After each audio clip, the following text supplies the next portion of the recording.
Mysteries await just a page away. Ready to dive in? Welcome to The Book Reader, where stories unfold one enchanting page at a time. Subscribe now and unlock the magic. Of The Girl Who Played with Fire by Stieg Larsson. Part 3. Absurd Equations. March 23rd to April 3rd. Chapter 18. Tuesday, March 29th to Wednesday, March 30th. The three parallel investigations into the murders in Stieg churned on. Officer Bubble's investigation enjoyed the advantages of authority. On the surface, the solution seemed to lie within reach. They had a suspect and a murder weapon that was linked to the suspect.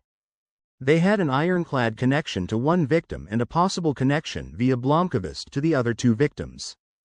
For Bublansky, it was now basically a matter of finding Salander and putting her in a cell in Kronoberg prison. Armansky's investigation was formally subordinate to the police investigation, and he had his own agenda. His objective was somehow to watch out for Salander's interests, to discover the truth, preferably a truth in the form of a persuasively mitigating circumstance. Millennium's investigation was the difficult one. The magazine lacked the resources of the police, obviously, and of Armansky's organization. Unlike the police, however, Blomkvist was not primarily interested in establishing a reasonable scenario for why Salander might have gone down to Stieg and murdered two of his friends. He had decided over the Easter weekend that he simply did not believe the story. If Salander was in some way involved in the murders, there had to be entirely different grounds from those the police were suggesting. Someone else may have held the gun or something had happened that was beyond her control. Hedström said nothing during the taxi journey from Slussen to Kingsholmen. He was in a daze from out of the blue ending up in a real police investigation. He glanced at Bowman, who was reading Armansky's presentation again. Then all at once he smiled to himself. The assignment had given him an unexpected opportunity to realize an ambition that neither Armansky nor Bowman knew anything about. He was going to have a chance to get back at Salander. He hoped that he would be able to help catch her. He hoped above all that she would be sentenced to life in prison. It was well known that Salander was not a popular person at Milton Security. Most of the staff who had ever had anything to do with her thought she was a pain. But no one had any idea how profoundly Hedström loathed her. Life had been unfair to Hedström. He was good-looking, he was young, and he was clever too. But he was forever denied the possibility of becoming what he had always wanted to be, a policeman. His Achilles heel was a microscopic hole in his pericardium that caused a heart murmur and meant that the wall of one chamber was compromised. He had had an operation and the problem was fixed, but having a heart condition meant that he was once and for all deprived of a place on the police force. He was relegated to second class. When he was given the chance to work for Milton Security, he accepted, but without the slightest enthusiasm. Milton was a dump for has-beens, police officers who were too old and couldn't cut it anymore. He too had been turned down by the police, but in his case through no fault of his own. When he started at Milton, one of his first assignments had been to work with the operations unit on a personal protection analysis for a famous female singer. She had been frightened by an over-enthusiastic admirer, who also happened to be a mental patient on the run. The singer lived alone in a villa in Södertorn, and Milton had installed surveillance equipment and alarms and provided an on-site bodyguard. He hated the way Milton's staff sprang to do her bidding. But of course he didn't say a word about how he felt. One afternoon, the singer and two of the Milton staff were by her pool while he was in the house taking photographs of windows and doors that might need reinforcing. He had gone from room to room, and when he came to her bedroom he could not resist the temptation to open her desk. He found a dozen photograph albums from when she was a big star in the 70s and 80s and had toured the world. He also found a box with some very private pictures of the singer. The pictures were relatively innocent, but with a little imagination they might be viewed as erotic studies. God, what a stupid cow she was. He stole 5 of the most risque images, which had obviously been taken by some lover. He photographed the images there and then and put the originals back. He waited several months before he sold them to a British tabloid. He was paid £9,000 for the photographs and they gave rise to sensational headlines. He still did not know how Salander had managed it, but after the photographs were published, he had a visit from her. She knew that he was the one who had sold them. She was going to expose him to Armansky if he ever did anything like that again. She would have exposed him immediately if she could have proved it, but she obviously could not. From that day on he had felt her watching him. He had seen her little piggy eyes every time he turned around. He felt stressed and frustrated. The only way to get back at her was to undermine her credibility by adding his contributions to the gossip about her in the canteen. But not even that had been very successful. He did not dare draw attention to himself, since for some unknown reason she was under Armansky's protection. He wondered what sort of hold she had over Milton's CEO, or if it was possible that the old bastard was fucking her in secret. But even though nobody at Milton was especially enamored of Salander, the staff had great respect for Armansky and so they accepted her peculiar presence. It was a monumental relief to him when she began to play less of a role and finally stopped working at Milton altogether. Now an opportunity had presented itself for him to get even. And it was risk-free. She could accuse him of anything she liked, nobody would believe her. Not even Armansky would take the word of a pathologically sick murderer. Blomkvist saw Fast coming out of the elevator with Bowman and Hedstrom from Milton. He had been sent down to bring these new colleagues through security. Blomkvist was not entirely enchanted with the idea of giving outsiders access to a murder investigation, but the decision had been made way over his head and, what the hell, Bowman was a real police officer with a lot of miles on him. Hedstrom had graduated from the police academy and so could not be an outright idiot. Blomkvist pointed towards the conference room. The hunt for Salander was in its 6th day and it was time for a major evaluation. Prosecutor Ekström did not take part in the meeting. The group consisted of criminal inspectors Modig, Fast, Anderson, and Holmberg, reinforced by 4 officers from the search unit of the National Criminal Police. Blomkvist began by introducing their new colleagues from Milton Security and asking if either of them wanted to say a few words. Bowman cleared his throat. "It's been a while since I was last in this building, but some of you know me and know that I was a police officer for many years before I switched to the private sector. The reason we're here is that Salander worked for Milton over several years and we feel a measure of responsibility. Our job is to try and assist in her arrest. We can contribute some personal knowledge of her, but we're not here in any way to mess up the investigation or to try to trip you up."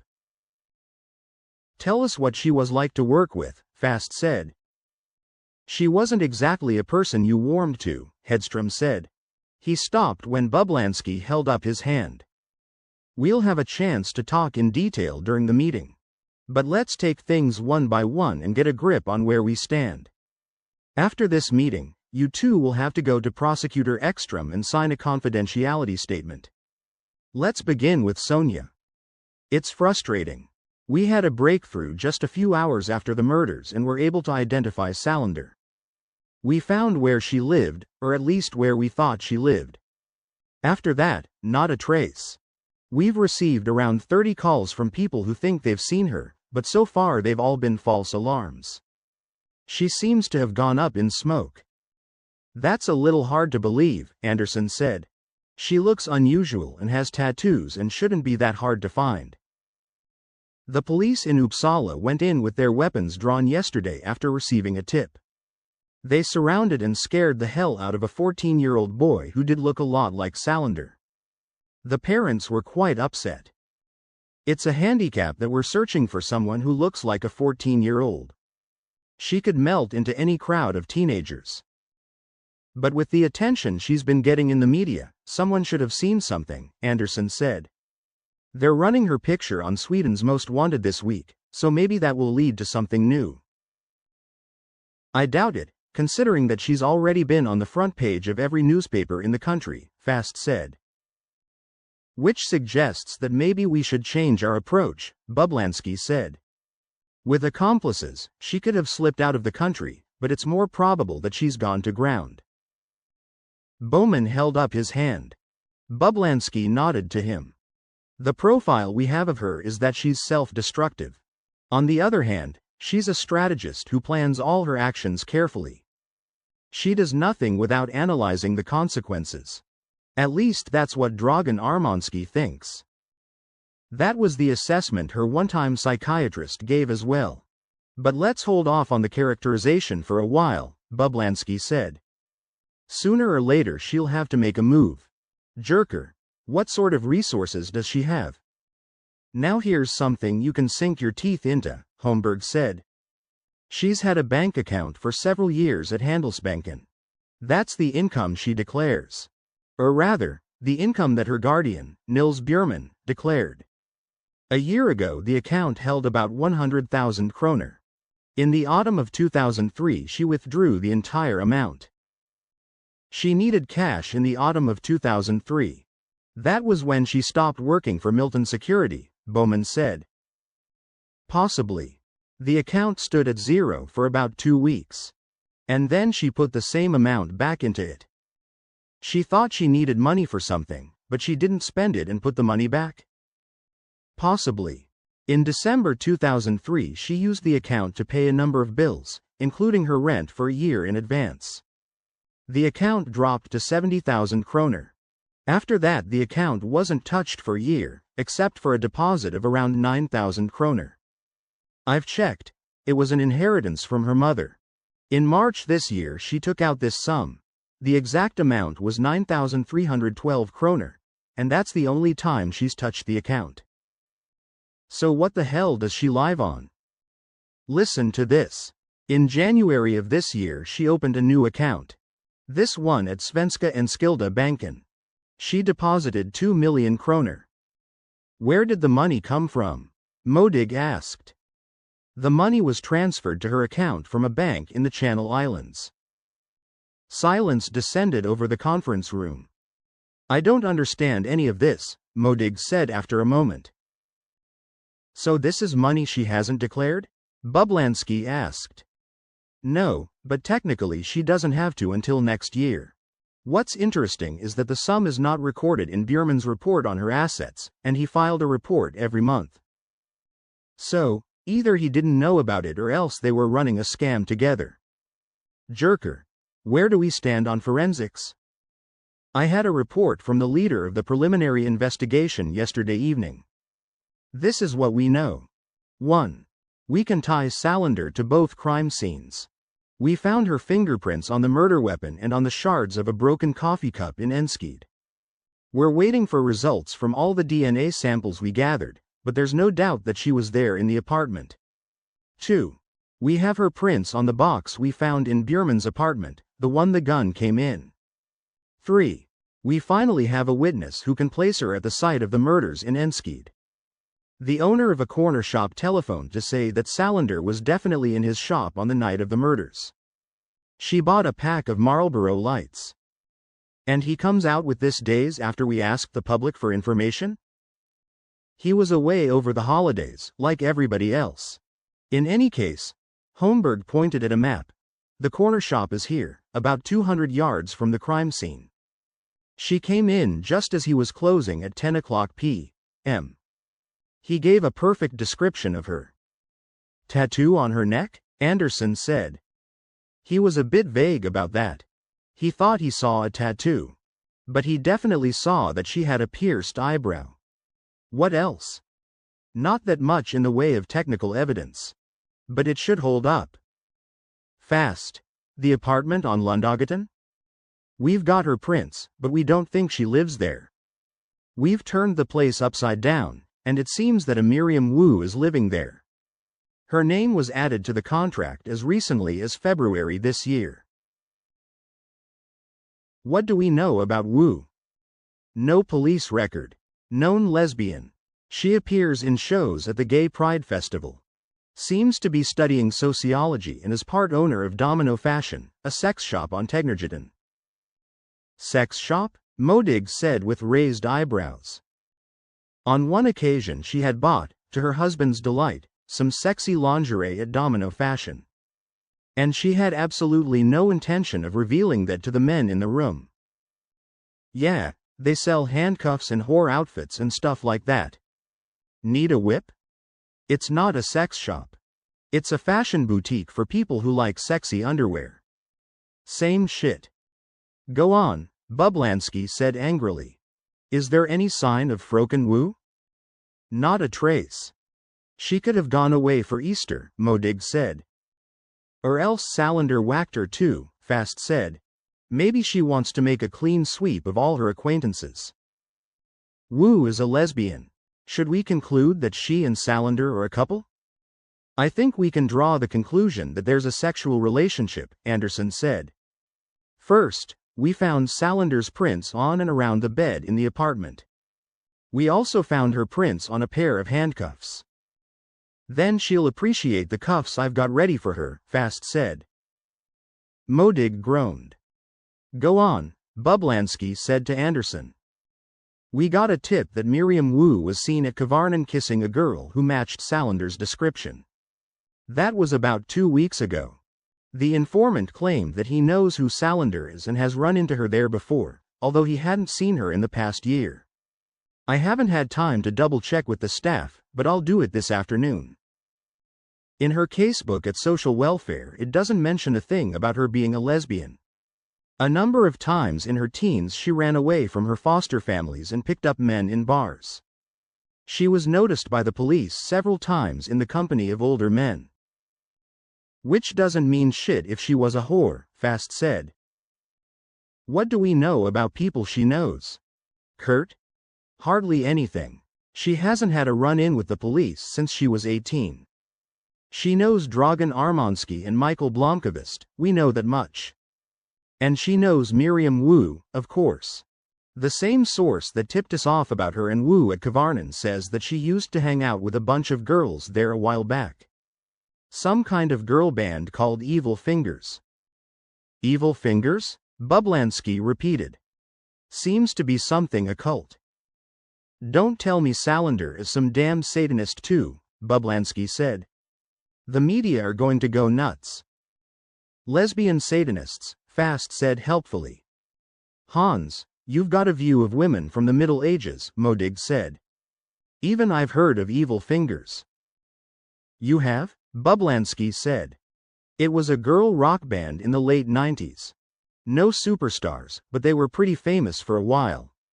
So, hard-rocking lesbian Satanists, Fast said. Okay, enough goofing around, Bublansky said. Hans, you and Kurt check out who was in Evil Fingers and talk to them. Does Salander have any other friends? Not many, other than her former guardian, Holger Palmgren. He's in long-term care now after a stroke and is apparently unwell. To be honest, I can't say that I found any circle of friends, though we haven't seen her address book. For that matter, we still don't know where she lives. Nobody can go around without leaving traces, like some kind of ghost. What do we think about Mikael Blomkvist? We haven't had him under direct surveillance, but we've checked in with him off and on over the holiday, Fast said. On the chance that Salander might pop up, that is. He went home after work on Thursday and doesn't seem to have left his apartment all weekend. I can't see him having anything to do with the murders, Modig said. His story holds up, and he can account for every minute of that night. But he does know Salander. He's the link between her and the couple in Enskede. And besides, we have his statement that a man attacked Salander a week before the murders took place. What are we supposed to make of that? Bublansky said. Other than the fact that Blomkvist was the only witness to the attack? Fast said. You think Blomkvist is imagining things or lying? Don't know. But it sounds to me like a bullshit story. How come a full-grown man couldn't take care of a tiny girl who weighs less than 90 pounds? Why would Blomkvist lie? To muddle our thinking about Salander? But none of this adds up. Blomkvist's hypothesis is that his friends were killed because of the book that Svensson was writing. Bullshit, Fast said. It's Salander. Why would anybody murder their guardian to shut Dag Svensson up? And who else could it be, a policeman? If Blomkvist goes public with his hypothesis, we're going to see a hell of a lot of police conspiracy theories, said Anderson. Everyone at the table murmured agreement. All right, Modig said. Why did she shoot Bierman? And what does the tattoo mean? Bublansky said, pointing at a photograph of Bierman's lower abdomen. I am a sadistic pig, a pervert, and a rapist. What does the pathologist's report say? Bowman said. The tattoo is between 1 and 3 years old. That's measured by the extent of bleed through in the skin, Modig said. I think we can rule out the likelihood of Bierman actually having commissioned it. There are plenty of crazies around, but it can hardly be a standard motif among tattoo enthusiasts. Modig waved her index finger. The pathologist says that the tattoo has to have been done by a rank amateur. The needle penetrated to different depths, and it's a very large tattoo on a sensitive part of the body. All in all, it must have been a very painful procedure, comparable to aggravated assault. Except for the fact that Bierman never filed a police report, Fast said. I wouldn't file a police report either, if somebody tattooed that on me, Anderson said. One more thing, Modig said. And this might reinforce the confession, as it were, in the tattoo. She opened a folder of photographic printouts and passed them around. I printed out some samples from a folder on Bierman's hard drive. They're downloaded from the internet. His computer contains about 2,000 images of a similar nature. Fast whistled and held up a photograph of a woman bound in a brutally uncomfortable position. This may be something for Domino Fashion or Evil Fingers, he said. Bublansky gestured in annoyance for Fast to shut up. What are we supposed to make of this? Bowman said. Suppose the tattoo is about 2 years old, Bublansky said. It would have been done around the time that Bierman got sick. No medical records indicate that he had any illness, other than high blood pressure. So we can assume that there was a connection. Salander changed during that year, Bowman said. She stopped working for Milton and without warning, I understand, went overseas. Should we assume that there's a connection there too? The message in the tattoo plainly says that Bierman raped someone. Salander is a likely victim. And that would be a motive for murder. There are other ways to interpret this, of course, Fast said. I can imagine a scenario where Salander and the Chinese girl are running some sort of escort service with S&M overtones. Bierman could be one of those nuts who gets off on being whipped by small girls. He could have been in some sort of dependence relationship with Salander and things went wrong. But that doesn't explain what she was doing in Enskede. If Svensson and Johansson were about to expose the sex trade, they may have stumbled on Salander and Wu. That may be your motive for Salander to commit murder. So far this is mere speculation, said Modig. The meeting went on for another hour, and also dealt with the fact that Svensson's laptop was missing. When they broke for lunch they were all frustrated. The investigation was fraught with more question marks than ever. Berger called Magnus Bergsjö, CEO of Svenska Morgenposten, as soon as she reached the office on Tuesday morning. I'm interested, she said. I thought you would be. I meant to let you know right after the Easter holiday. But as you'll have heard, chaos has broken out here. The murder of Dag Svensson. I'm so sorry. A terrible thing. Then you'll understand that this is no time for me to announce my resignation. He was silent for a moment. We have a problem, Bergsjö said. The last time we spoke, we said that the job would start on August 1st. But the thing is, our editor-in-chief, Håkan Morander, whom you would be replacing, is in very poor health. He has heart problems and has to cut back on work. He talked to his doctor a few days ago, and this weekend I learned that he's now planning to retire on July 1st. The idea was that he would still be here until fall, and that you could work in tandem through August and September. But the way the situation looks now, we have a crisis. Erica, we're going to need you to start on May 1st, and certainly no later than May 15th. God, that's only weeks away. Are you still interested? Yes, of course, but that means I have only a month to tidy things up here at Millennium. I know. I'm sorry to do it, Erica, but I have to rush you. A month should be enough time to straighten out affairs at a magazine with only half a dozen employees. But it means leaving in the midst of a crisis. You'd have to leave in any case. All we're doing is bringing forward your departure date by a few weeks. I do have some conditions.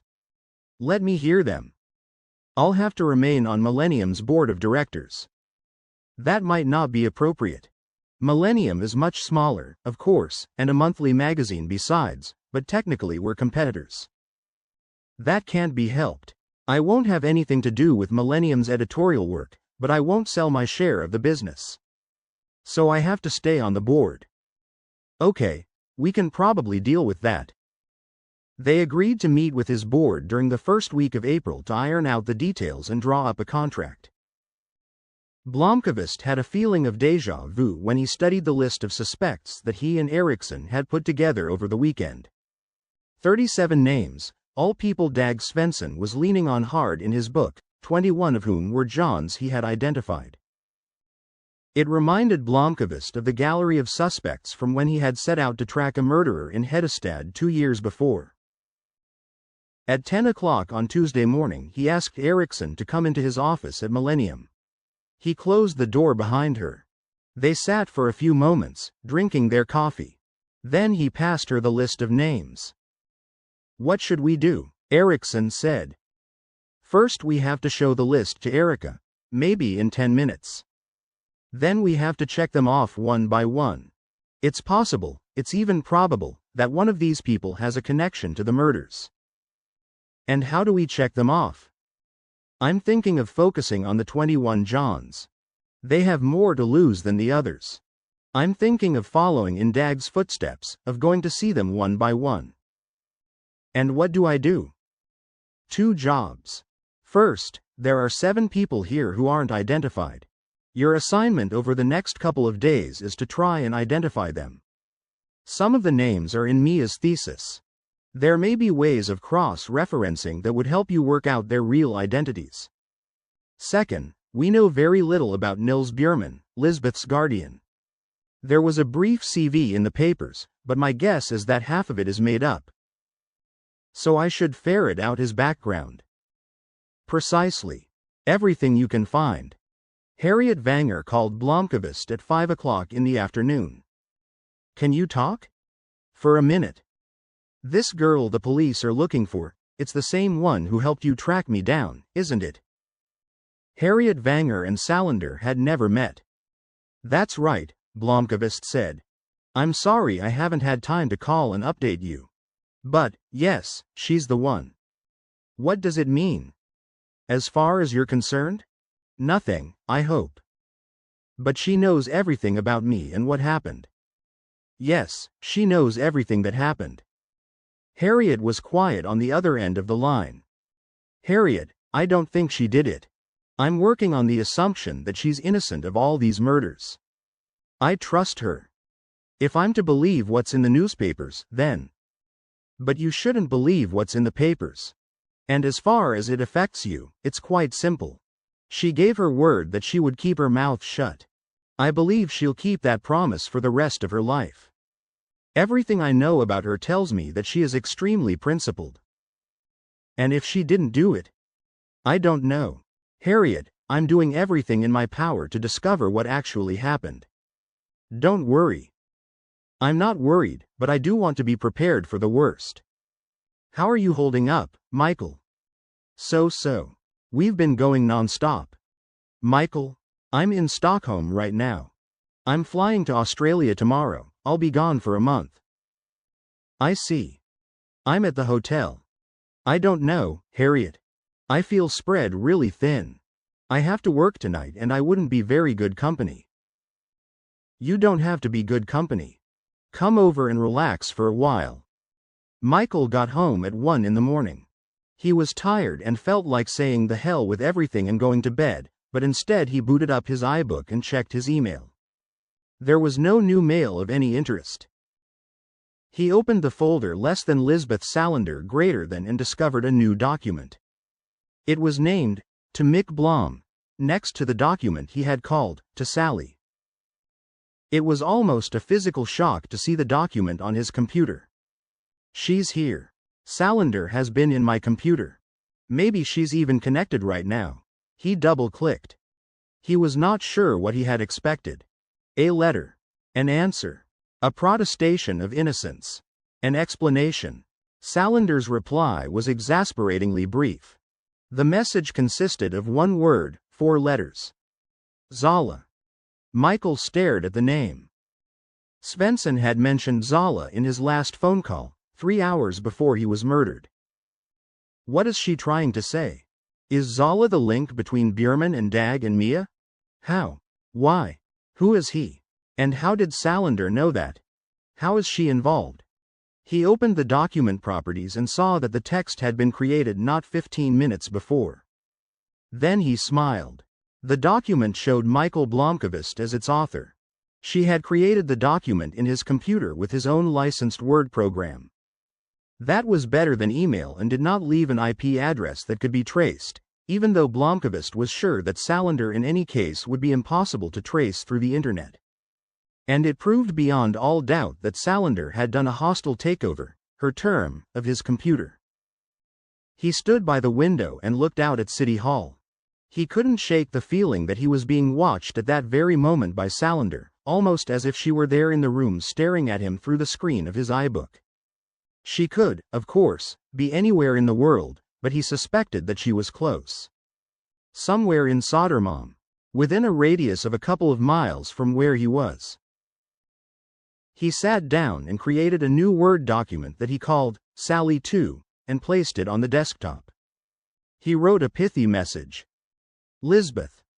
You damn troublesome person. Who the hell is Zala? Is he the link? Do you know who murdered Dag and Mia? If so, tell me so we can solve this mess and go to sleep. Mikael. She was inside Blomkvist's iBook now. The reply came within a minute. A new document appeared in the folder on his desktop, this time called Kalle Blomkvist. You're the journalist. Find out. Blomkvist frowned. She was teasing him and using the nickname she knew he loathed. And she gave him not the slightest help. He wrote the document, Sally 3, and put it on his desktop. Lisbeth. A journalist finds out things by asking questions of people who know. I'm asking you. Do you know why Dag and Mia were murdered and who killed them? If you do, please tell me. Give me something to go on. Mikael. For several hours he waited for another reply. At 4:00 a.m. he gave up and went to bed. And that marks the end of the current chapter. Thank you for listening to The Book Reader. Stay tuned for the next episode tomorrow. Please subscribe for updates.